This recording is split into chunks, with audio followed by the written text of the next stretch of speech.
So for Mallory, it's her first or second year to play softball, and it's a time when kids are so small, second or third grade, I'm one of the coaches, that you can't throw the ball home. All the parents are yelling, "Throw the ball home." And you're going, don't listen to a single parent. So we tell them to run the ball home and tag the girl that's trying to, because in that age, the coaches on the team that's at bat, the coaches are just telling them to run, keep running. You're going to get a home run, trust me. They can't get the ball anywhere.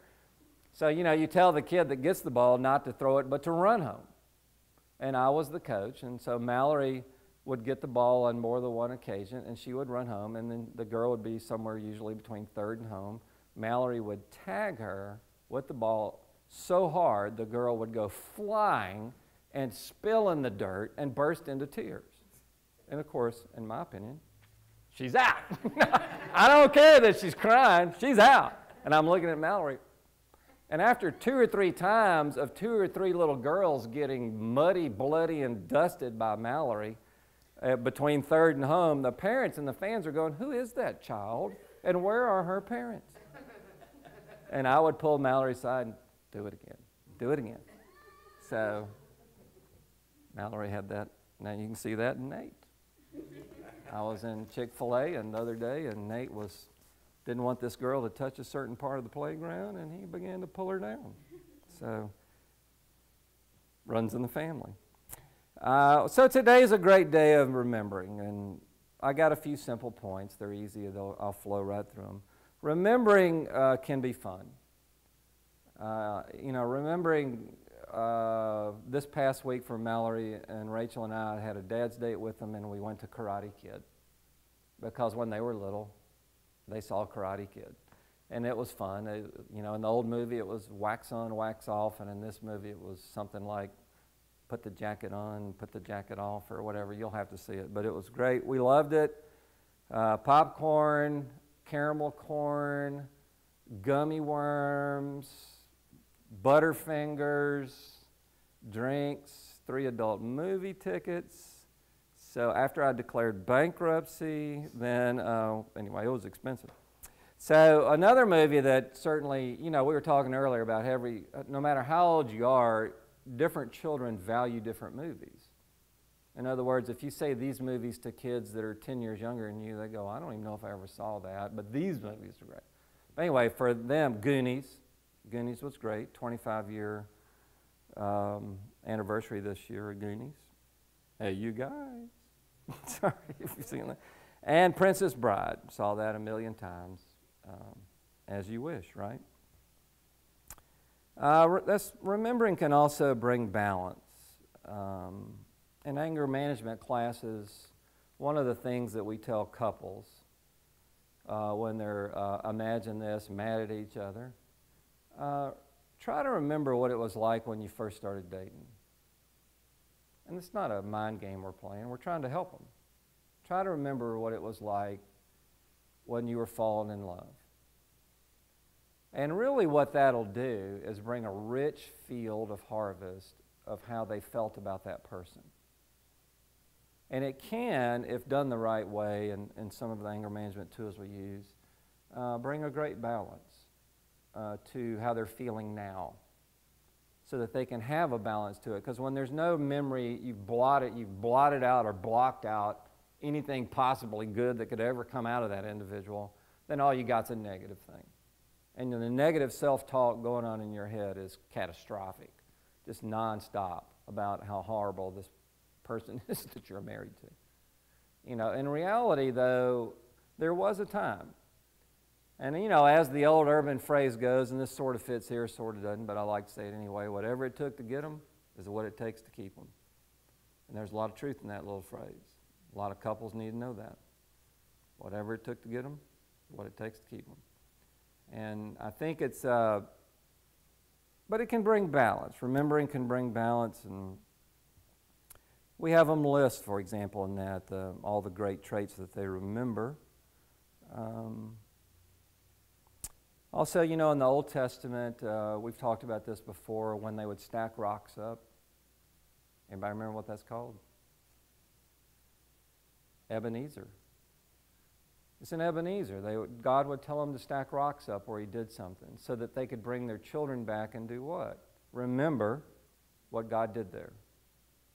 And you know, it's encouraging for you today to have little Ebenezers. I have them.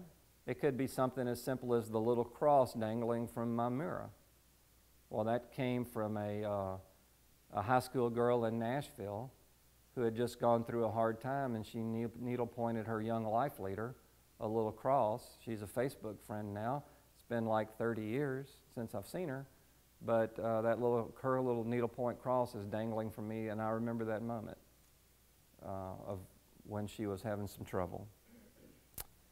Ebenezers in the Old Testament can bring balance. When times are tough in the Old Testament, you need to go back and look at that stack of rocks and remember that God is sufficient for everything you need. Like Sheila was sharing earlier.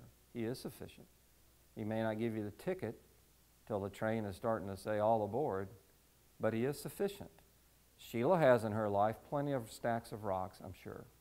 She needs to look at those, like we all do, to see that the balance of God's great and holy nature, that he will provide and take care of us in whatever way we need. Remembering can also be painful. As we said earlier, resentment can be reliving something negative over and over. Resentment can also bring distortion. We see this a lot in our anger management classes, a lot of blame. It's all them. I never. You always. You. A lot of bullets flying instead of anything possibly about them. You know, couldn't possibly be two to tango. It all is that person. But it's really never all that person. There's always something going on in the dynamic. And so remembering can be painful. It can bring resentment and distortion and negative self-talk, as I said. And negative self-talk can be suffocating. And then also remembering, if you have painful memories, can bring a punishment concept, a punitive mindset. I've met people like this.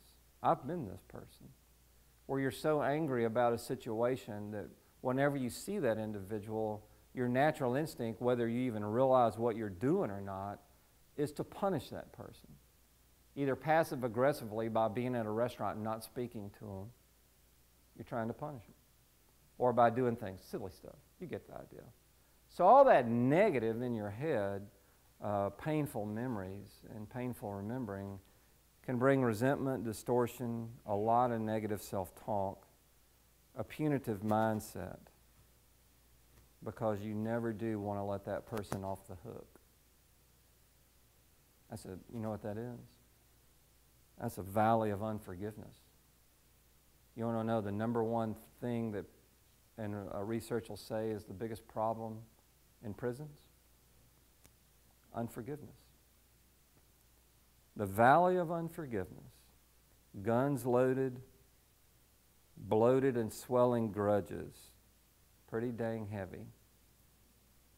A lot of ghosts out there. One tool in anger management we use is, are you going to let the ghost tell you what to do? Or are you going to tell the ghost what to do? That's a good tool for you to have. Is the ghost going to tell you what to do? Because everybody in this room has got a ghost or two, or 10 or 12. Are you going to let the ghost tell you what to do anymore after today? Or are you going to tell the ghost what to do in Jesus' name? Tell the ghost what to do.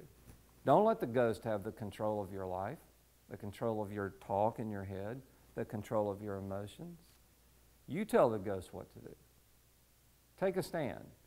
Learn from the ghost. Okay, I had that. But don't let that ghost tell you what to do, not a moment longer after today. Stop it. Tell it to be quiet. Be quiet. I'm not going to listen to you anymore. It's good advice.